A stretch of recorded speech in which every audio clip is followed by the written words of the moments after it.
Now? So, I'm outside my mother's condo in the blazing hot sauna that is Florida in August, waiting for the shuttle to come and take me away from this uninhabitable hellhole where only lizards, alligators, and fire ants should live. And, and then it starts to pour.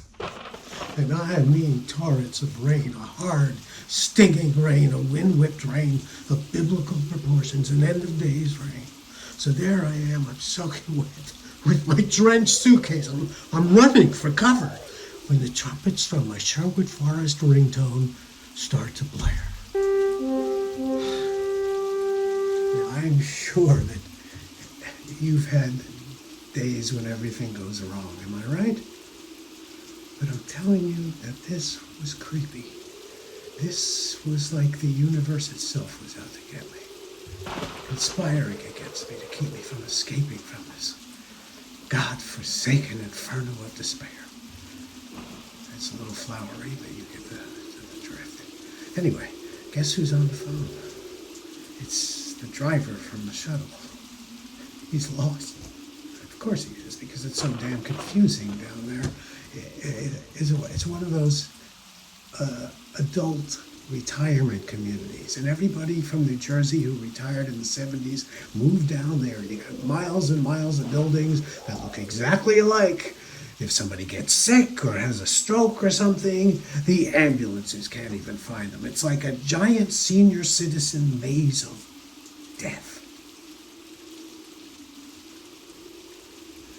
So anyway, the driver on the phone has this very heavy Indian accent, and I'm having a hard time understanding him, and he can't understand me because it's a bad connection. So I have to run out in the pouring rain and try to flag this guy down in the middle of the street.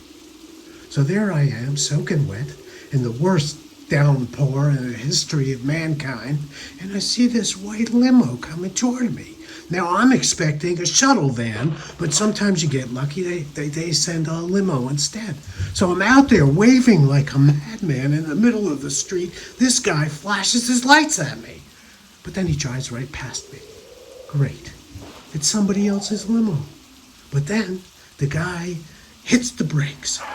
He makes an insane U-turn in the middle of the street, drives up on the sidewalk, almost takes out a lamppost, and comes to a screeching stop right in front of me. The guy jumps out of the car, muttering something in that foreign language of his, and he grabs my suitcase and he throws it in the trunk. But I mean, he throws it in the trunk.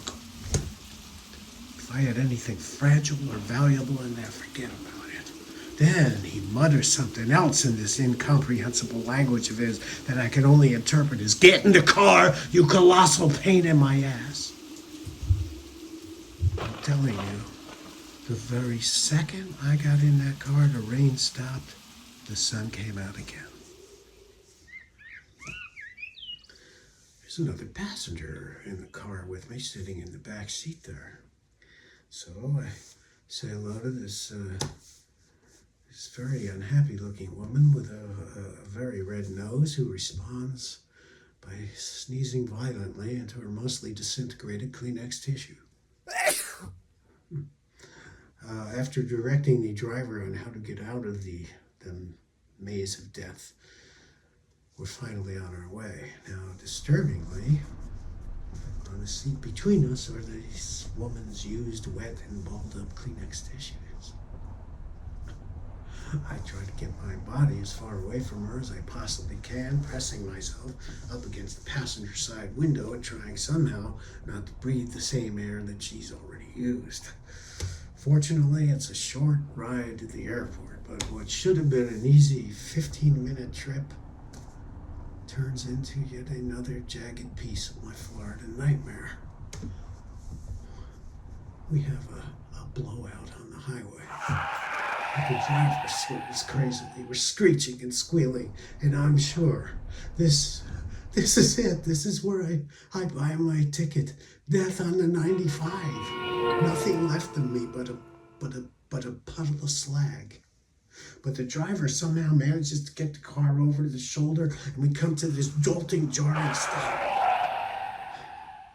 Then he starts muttering something to himself again in that language of his, and he starts banging his head on the steering wheel. Now, the red-nosed lady next to me, she flips out. She starts screaming at this guy about how she cannot miss her flight, that it's a matter of life and death, and they start going at it, screaming and yelling and threatening each other with violence. I've got to get out of here.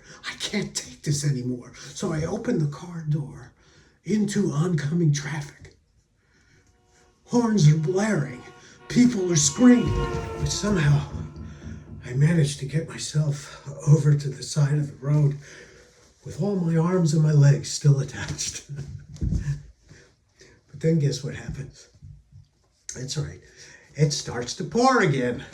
So there I am, soaking wet with my thumb out, trying to hitch the rest of the way to the airport when I notice that the limo starts rocking back and forth and the windows are all steamed up. I don't even want to think about what's going on in there.